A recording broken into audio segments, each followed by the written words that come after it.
Picture this, if you will, the kind of moment that hits you like a scene from one of those edge-of-your-seat documentaries where the everyday guy suddenly finds himself thrust into a nightmare of bureaucracy and betrayal, standing there under a relentless afternoon sun that's baking the earth around you, your boots sinking slightly into the soft dirt of what you've always known as your own slice of the American dream. A modest plot in the quiet outskirts of Willow Creek Estates, where the houses line up like soldiers in a suburban parade.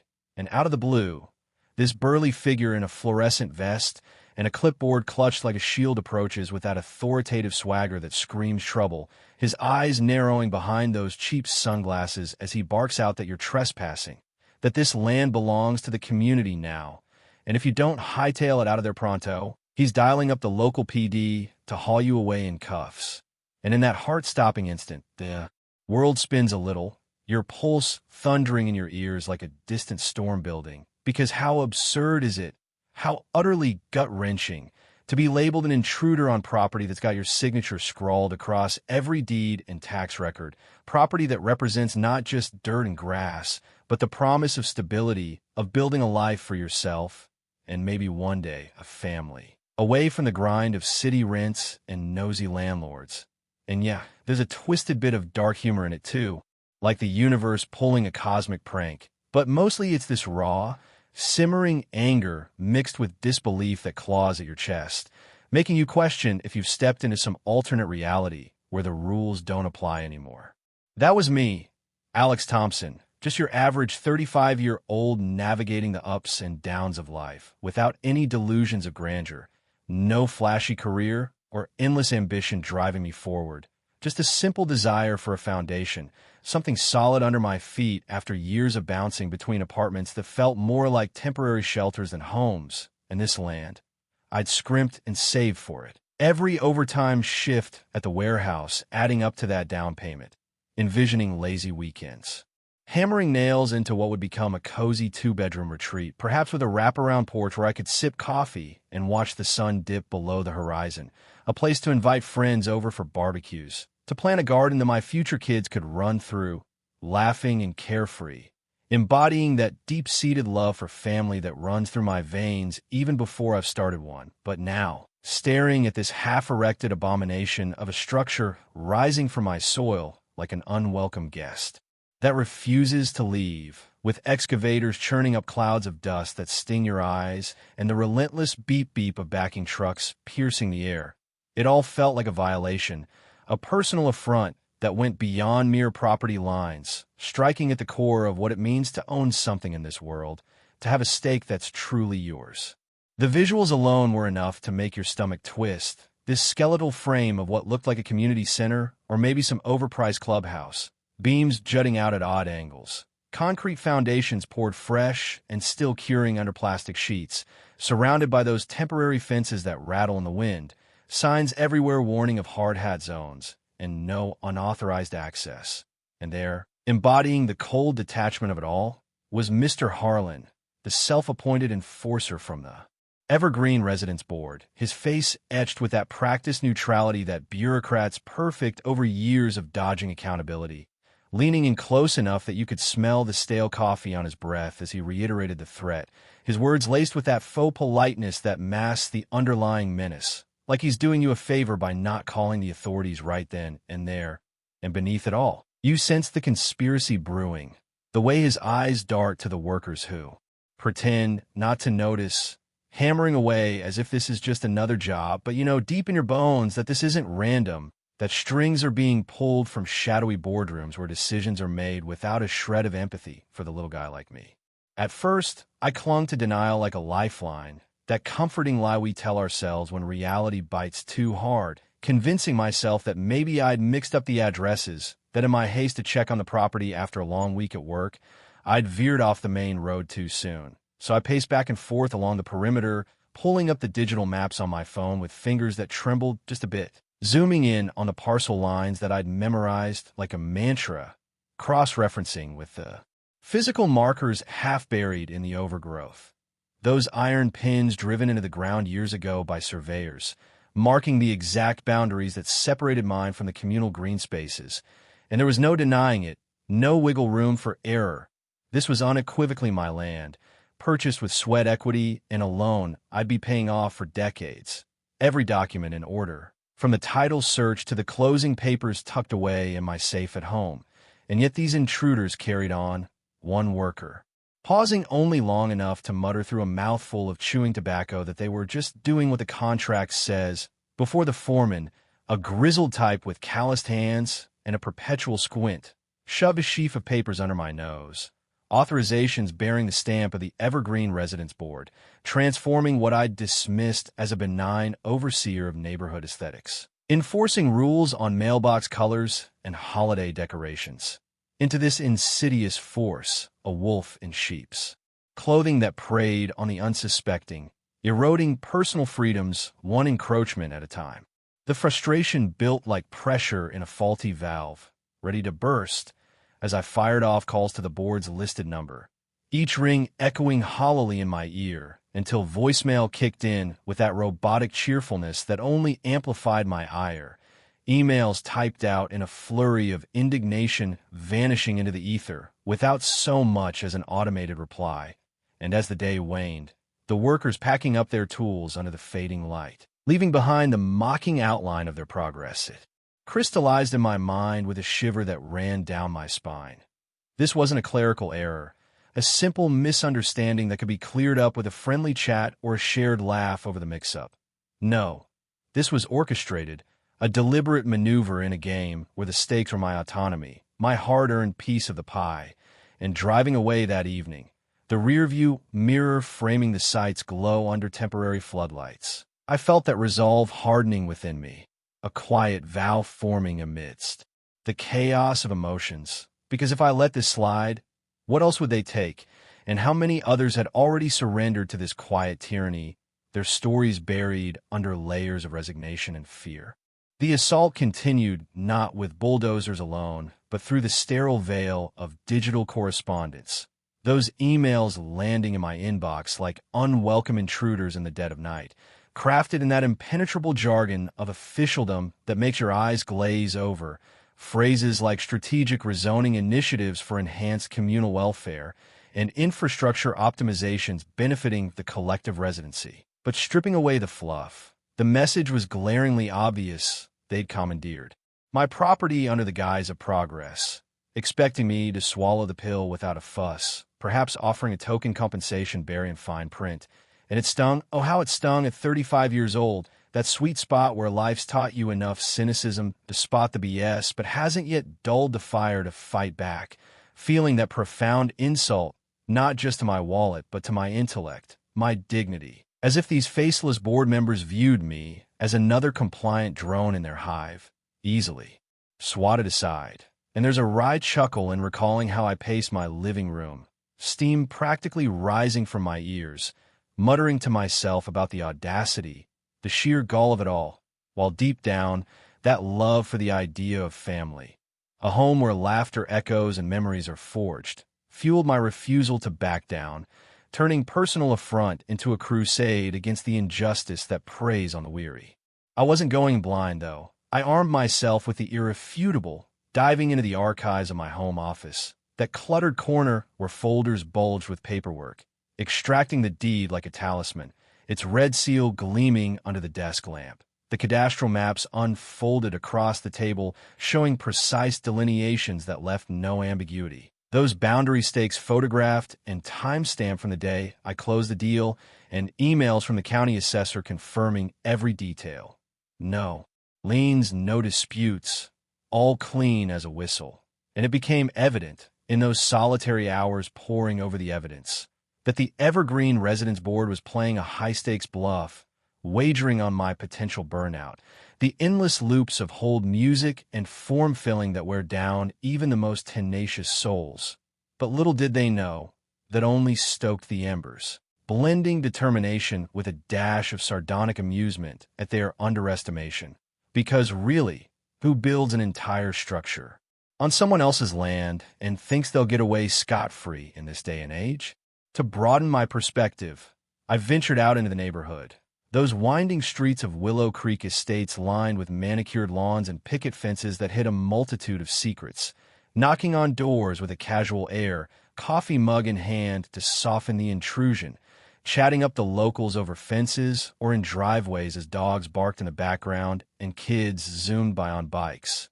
And slowly, the veil lifted, revelations spilling forth like confessions in a dimly lit bar.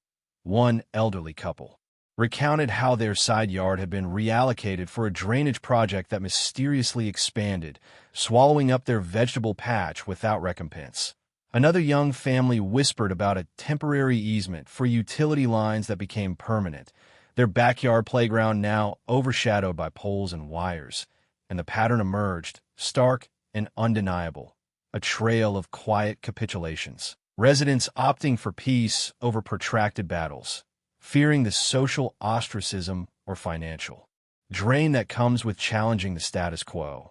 And it painted the board not as blundering fools, but as cunning operators, their tactics refined over time, avoiding outright seizures that might spark outrage, instead opting for incremental nibbles, couched in euphemisms during sparsely attended meetings, banking on apathy and the illusion of inevitability to secure their gains. And amid the empathy for these neighbors' plights, a flicker of humor surfaced, imagining the board as cartoon villains twirling mustaches, but mostly it was a deepening resolve, tinged with the tragedy of how such systems erode trust and community from within. Time pressed like an invisible weight, each dawn revealing fresh advancements on the site. Walls going up where none should be, roof trusses hoisted into place with cranes that loomed like mechanical giants, the structure morphing from abstract threat to tangible monstrosity, challenging me with its permanence. And the anxiety gnawed relentlessly, visions plaguing my sleep of the building completed. Ribbon-cutting ceremonies attended by smiling board members while I stood powerless on the sidelines, the point of no return where demolition becomes politically unfeasible.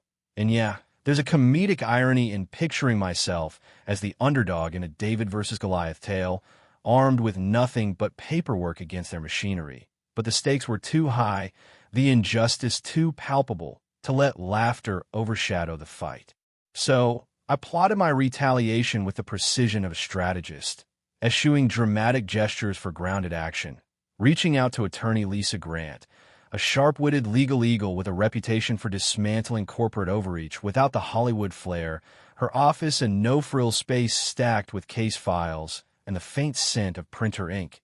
And as we sat across from each other, her dissecting my documents with a keen eye, she delivered the line that crystallized everything, her tone, measured yet laced with that underlying fire.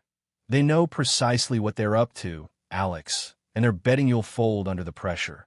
Words that ignited a spark, transforming vague outrage into focused strategy. And together we launched the offensive, drafting cease and desist letters that cut through the fluff, demanding immediate halts and explanations, only to be met with evasive maneuvers from the board, emails citing procedural anomalies and ongoing reviews that reeked of stalling tactics, forcing us to up the ante by summoning city building inspectors, those impartial arbiters who arrived with clipboards and measuring tapes, scrutinizing every pour of concrete, every nailed beam as irrefutable proof of the trespass, the tension mounting with each passing inspection, like the slow build in a thriller where the hero inches closer to the truth. The escalation culminated in that pivotal board meeting, the kind of gathering that feels charged with electricity before a single word is spoken.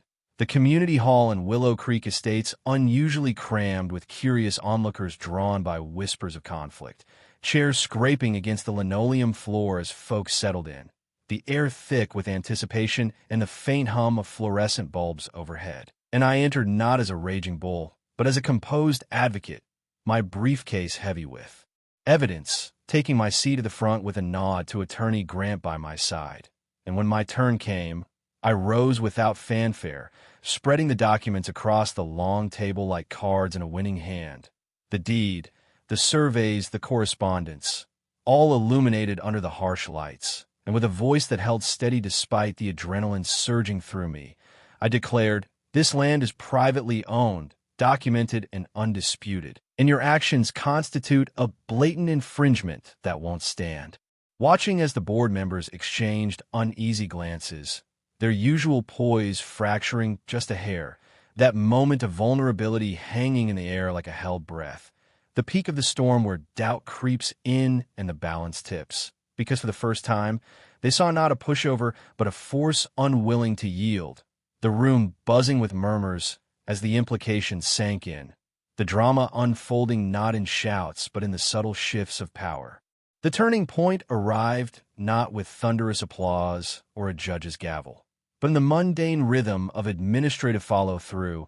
A week later, when notices were posted on the site fencing, red tape fluttering in the breeze as work ground to a screeching halt, tools abandoned mid-task, the silence almost deafening after weeks of mechanical cacophony. And it wasn't goodwill from the Evergreen Residence Board that prompted this. Far from it. But the inexorable weight of the law bearing down. Inspectors' reports confirming the overstep. No legal basis for their claims of eminent domain or communal override, transforming their rhetoric of public enhancement into a quagmire of potential lawsuits and fines, with Attorney Grant relentlessly pursuing through court filings that piled up like indictments, each one exposing the cracks in their armor. The tragedy of it all lying in how such unchecked ambition could shatter lives, erode the fabric of trust in a neighborhood meant to foster belonging. And yet, in the midst of the vindication, a quiet satisfaction bloomed, that righteous retribution feeling less like vengeance and more like balance restored. Gazing upon the aftermath, that forsaken husk of a building standing forlorn in the middle of my reclaimed plot, wooden skeletons weathering under intermittent rains, vines already tentatively climbing the unfinished walls, grass reclaiming the disturbed earth around the footings like a natural reclamation project. It served as a grotesque monument to hubris, a visual sermon on the perils of abusing authority, where well-intentioned rules morph into tools of domination. And the board's response? Predictably evasive, no public mea culpas or restitution offers forthcoming. Just a retreat into obfuscation, memos circulating about lessons learned, while hoping the scandal dissipates like morning fog. But for me, reclaiming that space meant more than victory. It was a reaffirmation of principles, standing there alone as dusk painted the sky in hues of orange and purple, the wind carrying echoes of what could have been, understanding profoundly that true ownership transcends paperwork, residing instead in the courage to defend it, to push back against the tide of indifference that allows such injustices to flourish. And woven through it all was that unbreakable thread of familial aspiration, the drive to preserve a legacy, even if unborn, against the encroachments of the powerful. Reflecting on the alternate paths, those shadowy what-ifs that haunt the quiet hours, I envisioned scenarios where I might have capitulated early, turning away from the confrontation the first day with a defeated shrug, rationalizing it as not worth the headache, the endless nights of research and strategy sessions, choosing instead the illusory peace of avoidance, believing perhaps that one individual stands no chance against an entrenched entity like the board. And had I done so, the land would have slipped away irrevocably, that structure completed and occupied, perhaps by oblivious newcomers or repurposed for board-sanctioned events, my dreams interred beneath layers of concrete and complacency, a personal tragedy amplified by the broader injustice it represents. How systems designed to protect can instead prey on the vulnerable, chipping away at the American ideal of property as sacred. And the humor in it, bitter as it is, lies in imagining the board surprise if more folks rose up, their empire of quiet conquests crumbling under collective scrutiny. But I didn't fold, driven by that inner compass pointing toward equity, the love for a future family that demanded I safeguard what could be theirs, turning the fight into a testament of resilience.